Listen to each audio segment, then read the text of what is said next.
Il va falloir peut-être rappeler un peu le contexte. Kamalfa a été invité à Koudougou dans la rencontre des curricula TIC du ministère de l'Éducation nationale. Alors pourquoi le ministère de l'Éducation nationale a invité Kamalfa à Koudougou?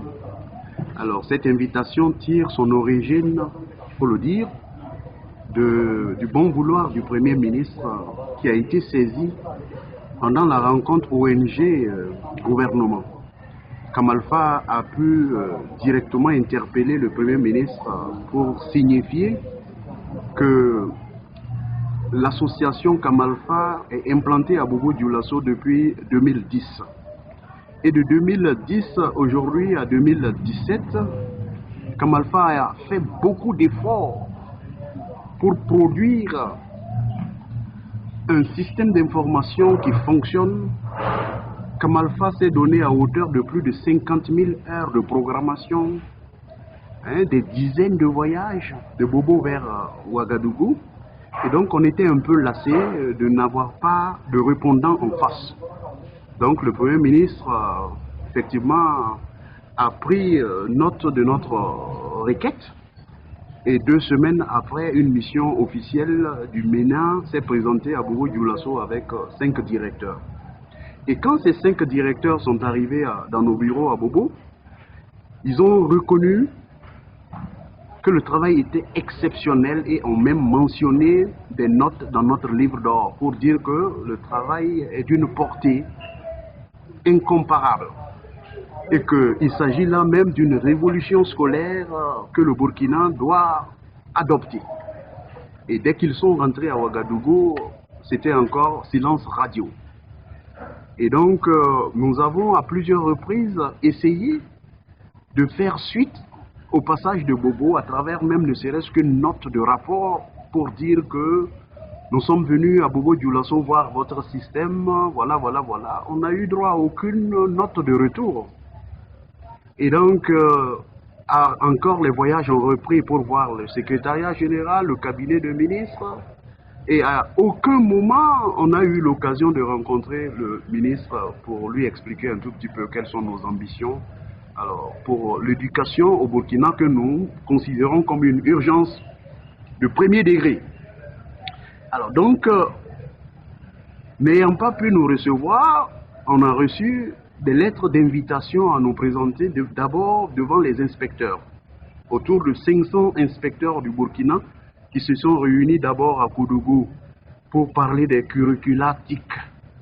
Comment mettre en route les curricula TIC qui mettent du retard. Alors donc Kamalfa a eu droit à une présentation pour partager son expérience. Donc après cette présentation, par la suite, nous avons compris que c'était une manière de nous comparer à d'autres structures qui avaient aussi proposé les mêmes services. Donc je veux parler de Inventus, je veux parler de pas mal de structures qui venaient d'ailleurs. Et donc par la suite, les techniciens du MENA nous ont dit qu'on a été retenus parce que notre système est adapté pour le Burkina. À partir de là, nous pensons qu'on allait encore avoir un rapport qui stipule qu'on a été effectivement retenu. Alors non content de faire venir un rapport, c'est encore dans un autre atelier que j'ai été convié à Koudougou. Donc vous me posez la question à la sortie de cet atelier, est-ce que je pense avoir partagé mon expérience? Je vais dire sans embâche que je suis un consultant, un envoyé de Kamalfa dessus, à la sortie de l'atelier, parce qu'en fait nous sommes allés pour entériner quelque chose qui est faux. Parce qu'on ne tient pas compte de la loi 013, de la loi d'orientation de l'éducation nationale. À Koudougou, il a été question de faire en sorte que les TIC soient des objets d'enseignement. C'est-à-dire que nous devons enseigner nos enfants à l'informatique. Alors que, chez Kamalfa, notre vision va au-delà de cela. Les ordinateurs ne sont pas des matières. L'ordinateur doit être considéré comme un outil qui navigue dans les différents champs disciplinaires pour pouvoir enseigner les mathématiques, la chimie, le français, pour faciliter nos déficits. Donc, voyez-vous que je sors de cet atelier, je suis d'accord que les ordinateurs peuvent être des objets d'enseignement, Mais il faut compléter la loi. La loi a dit de considérer les ordinateurs pour promouvoir l'éducation nationale. Ce n'est pas en les considérant comme des objets d'enseignement que nous allons promouvoir notre gap, notre déficit. Voyez-vous, les ordinateurs aident à faire l'expérimentation. Les plus grands pédagogues depuis les années 1906 avec John Dewey s'étaient déjà positionnés sur l'expérimentation. Donc, à l'époque, on disait que l'expérimentation était la meilleure manière d'enseigner. Alors, maintenant, ces éminents chercheurs des années 1909 étaient face à des facteurs limitants. On n'avait pas d'ordinateur. Mais de nos jours, les enseignants en chimie ont donné des témoignages pour dire combien les ordinateurs peuvent faciliter l'expérimentation quand dans les labos, on n'a pas suffisamment de réactifs, quand il n'y a même pas de labo dans certaines écoles. Donc les ordinateurs comme outils d'enseignement, ce n'est pas une question de luxe, ça s'impose au MENA comme une nécessité. Parce que s'il faut considérer la seule facette, on n'a pas à former des génies informaticiens, non. On doit diffuser la connaissance informatique à tout point de vue, à tout azimut, dans tous les secteurs d'activité, parce que c'est une science transversale qui touche à la médecine, qui touche à la géographie, ce n'est pas une matière. Donc tant que nous n'arriverons pas dès la maternelle à introduire l'ordinateur dans l'enseignement, on ne pourra pas faire face au déficit d'enseignement, au déficit de support pédagogique, au déficit des écoles et tout ce que nous avons comme déficit. Si seuls les ordinateurs peuvent nous aider, n'est-ce pas, à remonter la pente. Donc voilà un peu notre position. C'est une question de psychologie. Les gens sont un peu, je vais dire, on considère les ordinateurs toujours comme un luxe. C'est pour ça que vous voyez les taux de douane qui sont élevés là-dessus. Quand vous discutez avec des inspecteurs du MENA, ils vous disent on a du mal à mettre de l'énergie. On a la guerre de l'énergie. On a aussi du mal avec nos écoles payotes au nombre de 1500. Alors donc tout le monde voit ces machines comme un luxe. Alors que ces machines, c'est parce qu'il y a des écoles sous payotte. C'est parce qu'il y a des écoles sous payotte qu'il faut normalement que nous prenions ces ordinateurs-là. Parce que nous n'avons pas besoin de construire une école pour faire la mise en route du système Kamalfa. Donc tout de suite maintenant, le système peut s'implanter dans des environnements sous payotte et faire de l'éducation pour tous, comme nous l'avions si bien souscrit. Le Burkina a souscrit à toutes ces orientations, école pour tous. Hein? Nous avons adhéré aux objectifs de développement durable. Tous ces éléments nécessitent l'ordinateur, sinon, avec, vous voyez, les résultats qui stagnent d'année en année, on n'est pas à mesure de s'en sortir tant que nous ne voyons pas au-delà des solutions connues.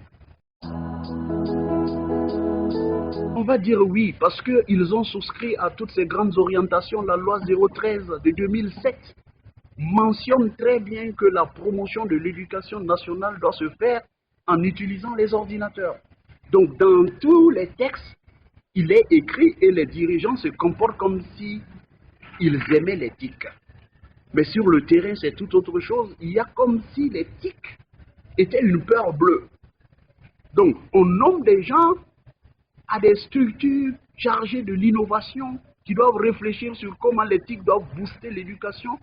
Mais quand vous échangez avec ces personnes, ils ont comme l'impression que c'est un problème d'avoir un ordinateur dans nos salles de classe. Donc, je vais dire, théoriquement, les autorités sont d'accord avec les TIC.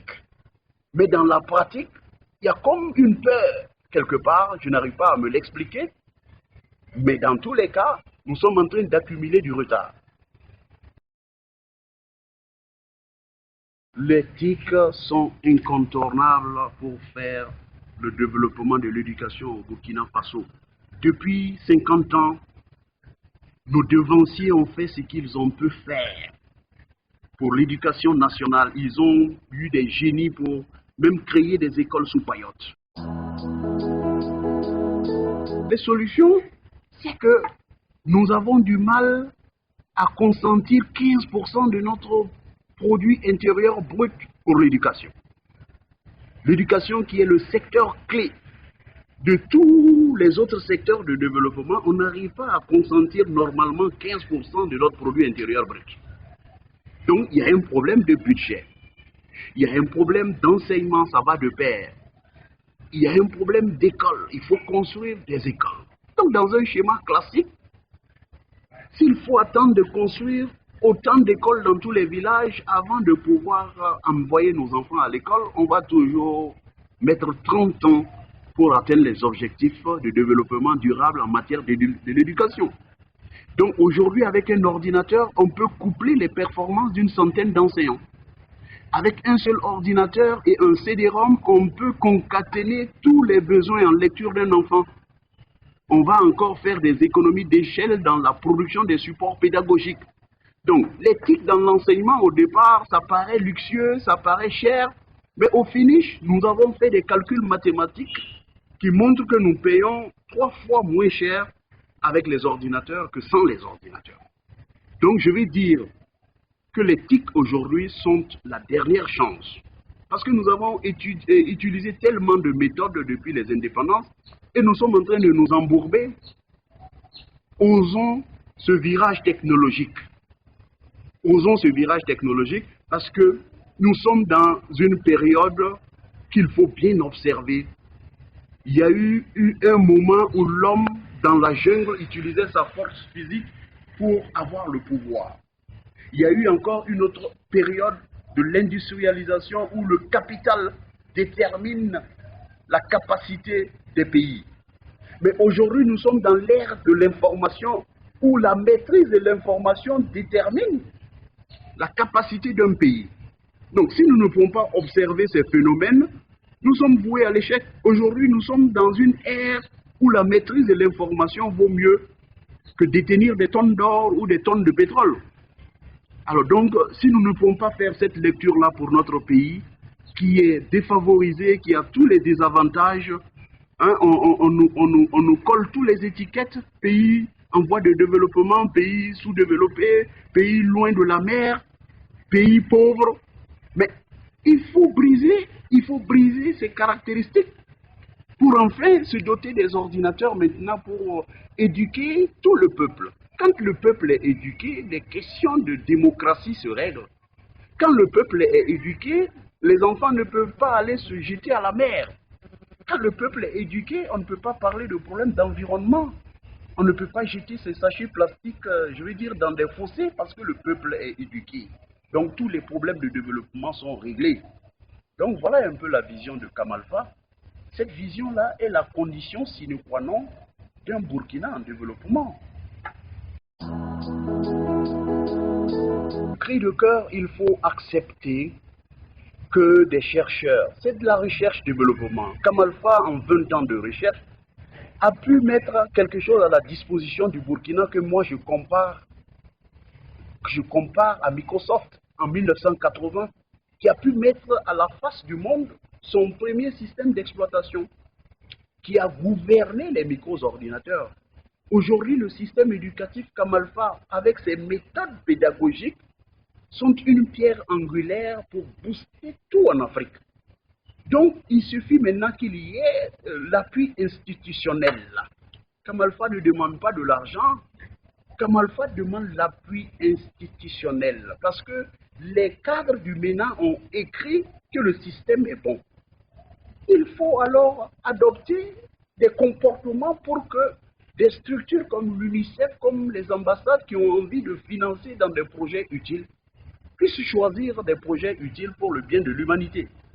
On écrit que c'est bon, on se porte un mur contre l'évolution du système, c'est un problème.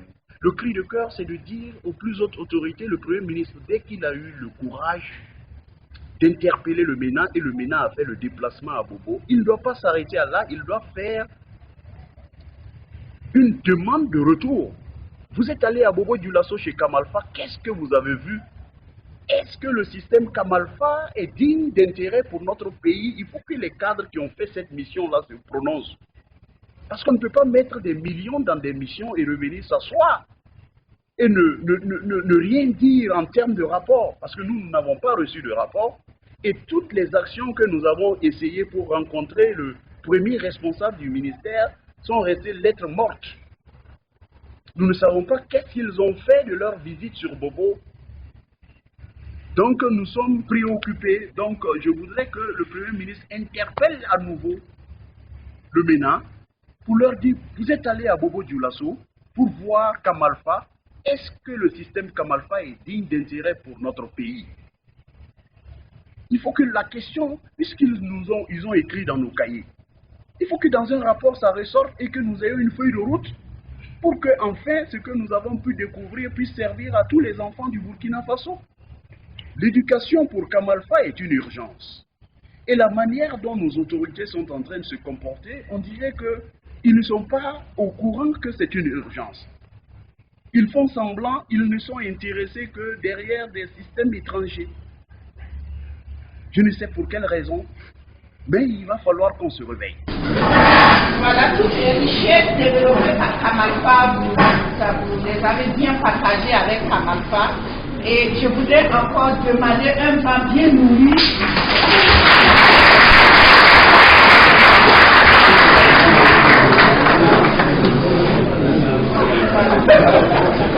Alors, comme il a dit, nous sommes allés regarder. Ce qu'il a dit ce soir, nous l'avons déjà suivi. Je ne tiens plus de commentaires. Seulement préciser qu'avec Kamalfa, le MENA a choisi de partager leur expérience dans le cadre de l'expérimentation des cultures. Alors, ils sont d'accord pour avancer avec nous, parce que du point de vue technicité, ils sont une vraie référence.